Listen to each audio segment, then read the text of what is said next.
வணக்கம்.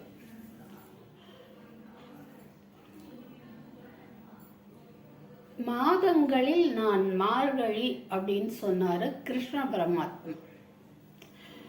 அவ்வளவு சிறப்புக்குரியது இந்த மார்கழி மாதம்.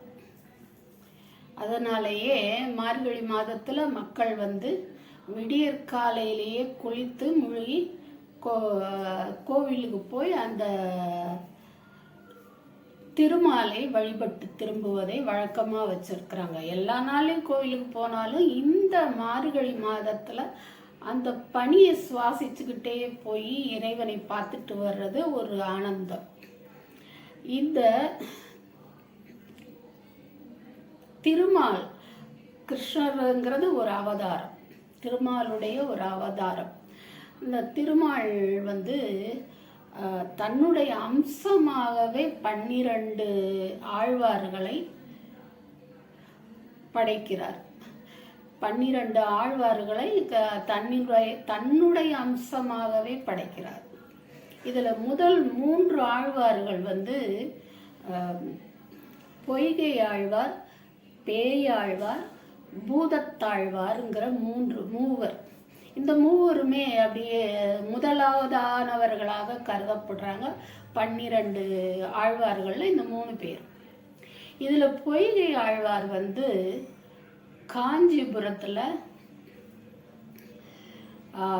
தேவ சரோவர் அப்படிங்கிற ஒரு குளத்துல, அதைத்தான் பொய்கைன்னு சொல்றோம், குளத்துல உதித்திருக்கார்.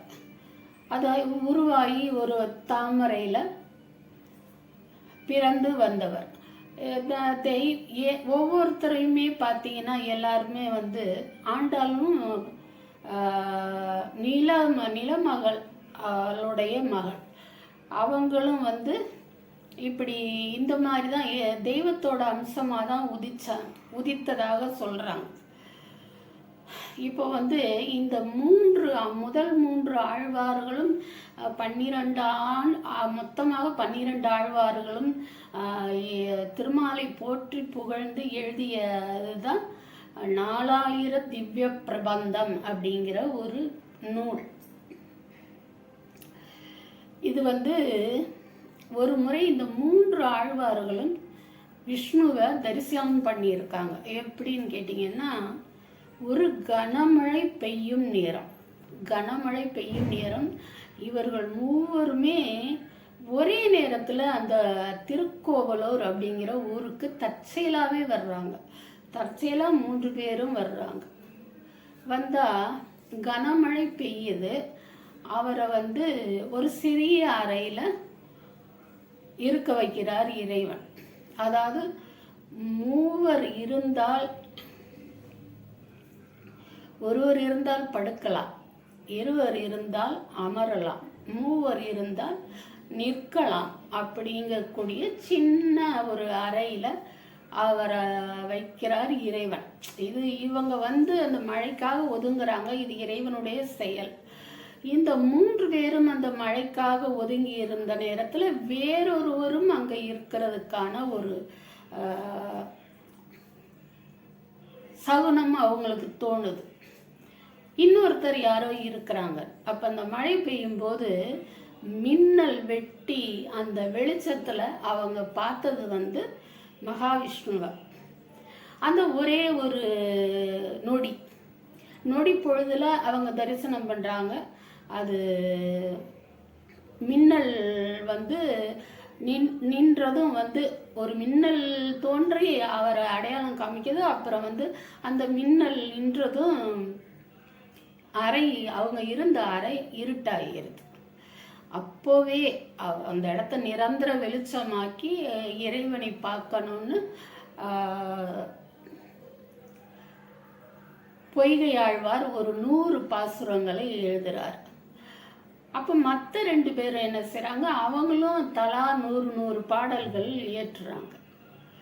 இதெல்லாமே சேர்ந்துதான் 4000 திவ்ய பிரபந்தம் அப்படிங்கிற ஒரு நூல் நமக்கு கிடைச்சது. பல ஆண்டுகளுக்கு பிறகு 4200ஆம் நூற்றாண்டுல அவங்க இருந்ததா சொல்றாங்க. 4200 ஆண்டுகளுக்கு முன்னாடி.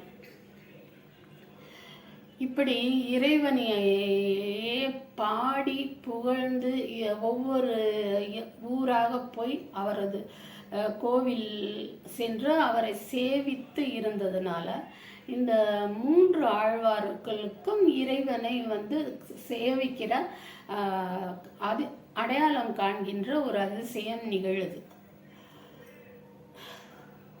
மற்றபடி இன்னும் இருக்கக்கூடிய ஆழ்வார்கள் எல்லாம் சேர்ந்து தான் இந்த 4000 திவ்ய பிரபந்தம் உருவாச்சு.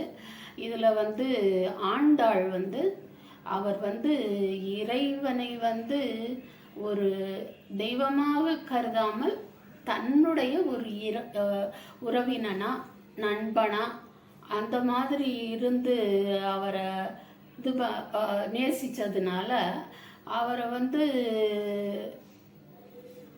ஆழ்வார் அப்படின்னு சொல்லாமல், ஏன்னா அவங்க ஒரு கட்டத்தில் இறைவன் அவர் அழைச்சிட்டு ஸ்ரீரங்கம் போயிடுறார். அப்போ ஆழ்வார் எங்கே? ஆனாலும் அவர் ஆழ்வார்களில் 12 ஆழ்வாரில் ஒருத்தராக ஆண்டாளையும் சேர்த்துருக்குறாங்க. ஒரு சிறு கதை சுருக்கம். மாதங்களில் நான் மார்கழி, அந்த மார்கழி மாதத்தில் அந்த திருமாலை கொஞ்சம் சொற்களால் நான் உங்களுக்கு சொன்னேன். இந்த பதிவை பிடிச்சிருந்தா நாளைக்கு இன்னொரு பதிவில் பார்க்கலாம். இந்த பதிவை நீங்கள் பார்த்ததுக்கு நன்றியும் வணக்கம்.